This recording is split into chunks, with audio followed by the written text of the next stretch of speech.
Alrighty, so we are finally back on some Black Ops 6, and I know it's been a while, but we have a lot of stuff to talk about. So it has been about 2 weeks since I've been on Black Ops 6, and the last video you guys saw was me unlocking Dark Matter, and I've done a ton of stuff since. Before we dive into the events, I actually did want to talk about the Dark Matter grind. I wound up going back and getting Dark Matter for every single gun. As you guys can see right here, we actually got the Dark Indeed calling card, which is getting Dark Matter on 33 multiplayer weapons. I didn't cut any corners. I got all of the original multiplayer weapons Dark Matter, even the melees, the launchers, the pistols, we got them all. It was some weird challenge that I wanted to do for myself, just do the original 33, and we did, so that was super exciting. Another thing that we've been able to grind away at is the events over here. As we can see, the Ninja Turtle event does end in 15 hours, so I was just able to finish this in the nick of time, but we did wind up unlocking everything, and as you guys can see, we actually did unlock the D13 sector, the pizza launcher, disc launcher, saw blade launcher, whatever you want to call it, we did unlock it. But that wasn't the only event that we got hit with. A little after the Ninja Turtle event went live, we actually wound up getting this Clover Craze event for St. Patrick's Day. If we come in here, I've done quite a bit of the event already. The only thing I haven't been able to do is get the last bit of clovers to actually unlock this new blueprint for the gun right here.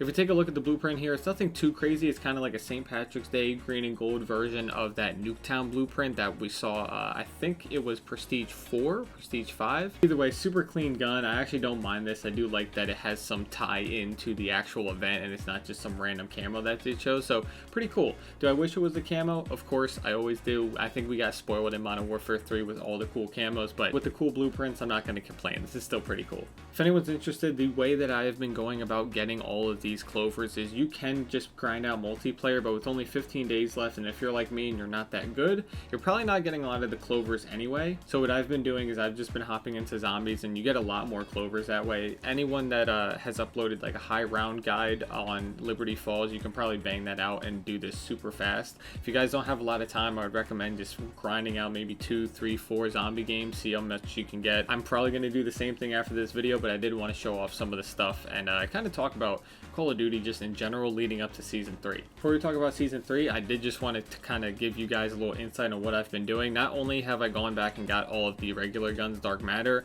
I am now going to try to get to Master Prestige and get Dark Matter on some of the guns that they added, such as the Krig, the new Cypher down here, of course guns like the SOG and the PPSH as well. So that's gonna kind of be like the next challenge that I'm doing in the background in between my Lies of P streams. If you guys have been tuning into those, thank you again so much for all the support. I just got done with one of the hardest parts of the game that stumped me for a long time and was actually the reason that I quit playing last time. So we're making great progress over on Lies of P. If you guys want to hop in those streams, the link should be in my description to my Twitch, or you can always go to the live to actually watch the VODs if you want. But talking about Season 3, I don't even know where to begin. So Black Ops Season 3 already got delayed. I believe it was 2 weeks. And the reason that was such a big deal is because Season 3 of Black Ops 6 was actually supposed to bring back Verdansk to Warzone. Now, to a lot of people, including myself, that isn't too much of like a hoopla, like throw your hands in the air and throw the cap off and celebrate. You know, a lot of people like me just don't enjoy Warzone, or we never really played it at its prime, so it was kind of hard to get into it. But Warzone does hold a dear place in a lot of people's heart, and especially Verdansk. I don't mean to be the bearer of bad news, but I have a sneaking suspicion that Verdansk is not going to be as good as people remember it. Definitely think people have rose-tinted glasses when it comes to Verdansk. I know that it's definitely nostalgic, and that can be said for pretty much any game or any COD, but Verdansk specifically, I think people just have this really fond memory of it, and I can't really capture that emotion again. It was a specific time in gaming and in your life, and just with the whole world during COVID and the lockdown and all that, like it was, you can't replicate that. That's not something you can do. But it will be pretty interesting to actually see Verdansk come back. I'm really eager to see how they handle the map, because it did go through a few variations in its time. I know they mentioned bringing back hot spots like the Superstore and I believe the Stadium. The Stadium is going to be kind of like a revised version of the original Stadium, where it's open but not blown up like it was in the later season, so that should be interesting to see. Overall, I don't think I'm really going to play too much Warzone. I can't imagine I hop on Verdansk and play any games. I think I played maybe a total of 2 or 3 games of Verdansk in my entire life. Warzone just isn't really it for me, but it will be interesting to see how the community receives this map and receives Warzone, because this is kind of like Warzone's final like hoorah. Like if this doesn't go well, Activision really has to start looking at the Warzone game mode and starting to think, you know, is it worth pouring effort into this game mode if it's not going to give us anything back? And I think that this map will be a real like big teller of that, because this is kind of like their final hoorah. You know, they're bringing back Verdansk, they're doing a bunch of hype, a bunch of content. I think there's actually a way that COD has on their Twitter right now where you can go back and see your old clips from Verdansk. So overall, like the marketing around this is super cool, but it is a little bit concerning that if this doesn't go well, Warzone might not be in Call of Duty anymore. And for some people that super sucks. Like I'll always get on here and bash Warzone because it just wasn't my cup of tea, and I think that I brought a lot of stuff to COD that has influenced the decisions made for Call of Duty multiplayer in a negative way. However, I do know that it is what a lot of people made all their content on. It was a great spearhead for people's channels, and I'm aware of that. And to wish something like that to just fall apart on people is not fair. So I'm not going to sit here and celebrate Warzone not going well, but I do hope that if it doesn't work out and Warzone does have to kind of take a knee and finally retire itself in COD, I hope that there will at least be, that was a horrible stick-your grenade, wow. That was horrible. I do hope there will at least be a revival in multiplayer, you know, pour the assets into the things that made the game famous and see if you can kind of bring that light back again. There's a lot of copium and a lot of hopium here. I'm going to be completely honest. Although I would like Warzone to kind of transition its efforts into actually helping multiplayer if it doesn't do too well with the Verdansk like revival, I know most likely what's going to happen is they're still going to try to ride out Warzone as long as they can, even if it's just a super small team. Another big issue that it has though is even if the map is great, right? Even if the map is great, Warzone's back, they make changes, the movement works out well, the Modern Warfare 3 kind of tacticals instead of the field upgrades aren't too overpowered, like trip mines and stuff like that sitting inside the tall Verdansk buildings. Even if all that goes well, there is still the issue that has plagued Black Ops 6 since the launch of the game, literally in the beta, and it is the immense amount of hackers. Half the reason why I think multiplayer is so hard to play when you are in skill-based right now is because a lot of the people that would be playing ranked are over just in regular multiplayer, because ranked is riddled with hackers. Public match, I haven't ran into too many hackers. They're definitely sprinkled in there, but not nearly as many as are in Warzone. I know there is a glaring issue with hacking in Warzone, and again, I haven't played Warzone, so I really can't attest to it. I don't really just want to talk out of my ass and say that there's a ton of hackers in Warzone, but from what I've heard and from what I've seen on Twitter, it does seem like there is a glaring issue with hackers in Warzone, and I fear that Verdansk being like, you know, the Genesis nexus of this whole new weird era of people just hacking and doing dumb stuff on COD. Granted, hacking in COD is not new. It didn't spawn from Warzone or Modern Warfare 2019, but that was like the real whole push to PC, and I feel like that really helped catapult that whole thing of like just hacking in COD for fun. Like everyone does it. Apparently it's super easy to do. So I feel like even if Verdansk is the perfect map and it's received super well by everybody, all the updates are made exactly how they should be, and it's a very faithful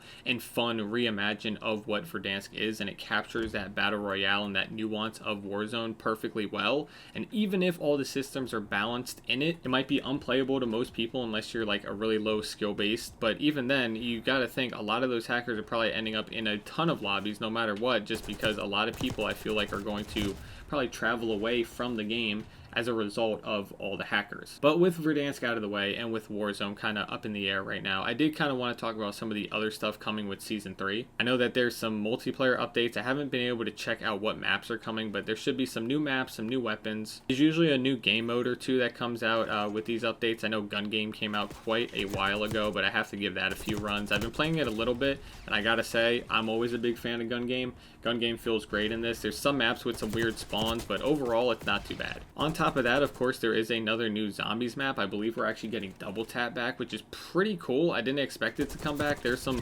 controversy around that design and, you know, the design choices and the stolen assets from old games and all that, you know, typical COD cutting corners and people getting mad at it. It sucks, but at the end of the day, I'm just happy to be getting Double Tap back and a ton of Zombies maps. Now, yes, I haven't been playing a ton of Zombies, but I am super excited to get some maps back and get some content. I think at one point I will finally kind of take a break from multiplayer and take a break from some of the variety game streams and actually hunker down and play some of the Zombies, since it is a mode that I love so much. But all in all, I gotta say, post content for Black Ops 6 has been wonderful. Nothing is being done really about the hackers, despite that being one of the biggest issues. But I do think content-wise, they are doing a pretty good job at keeping up with Sledgehammer that just delivered endless content after the game launched. Like, it's hard to compete with the Modern Warfare 3 content, but I gotta say, I think Treyarch is doing a pretty good job. Enough on Season 3, though. I've been using this Krig, like, for the last couple of games, and some kills feel like this thing is frying, and then other times, dude, it feels like I'm shooting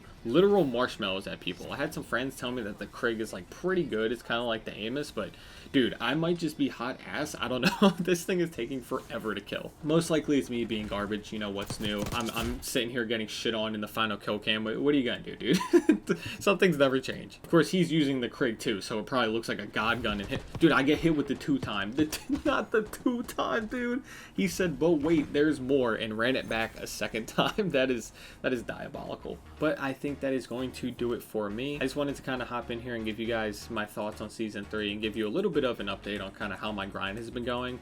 Like I mentioned earlier, I've been streaming a ton of Lies of P, and the main reason is I'm trying to finish that game before the new Doom game comes out. That way I can stream the Doom games, do a little Doom marathon, and then play Doom the Dark Ages. And at some point after that, I gotta sprinkle in Ninja Gaiden. There is a new game coming out in May that I'm super excited for. I forget the name of, but it's kind of like a hand-drawn claymation horror thriller adventure-esque thing. It looks pretty cool. It's like right up my alley. I wish it came out during Halloween so I could do like a spooky stream, but I'm definitely excited to play that, so we'll throw that in the variety game rotation. But with all that out of the way, I just want to thank you guys so much for supporting the channel. I mentioned it in the community notes and on Twitter, but I've received so many new subscribers and so many likes and so many people just hopping into the streams and showing me support on things that I never thought were going to be like popular. I never thought people would enjoy just hearing me yap over horrible Call of Duty gameplay or getting my ass beat on Lies of P over and over and over again. But you guys keep showing up and supporting, and seriously, I couldn't be more grateful for that. Thank you. Hopefully you guys did enjoy this video, and yeah, more content coming soon. I'm gonna have a stream probably tomorrow, and then maybe another video once I complete this St. Patty's Day event. But with all that out of the way, thank you guys so much again, and I'll catch you in the next one. Peace.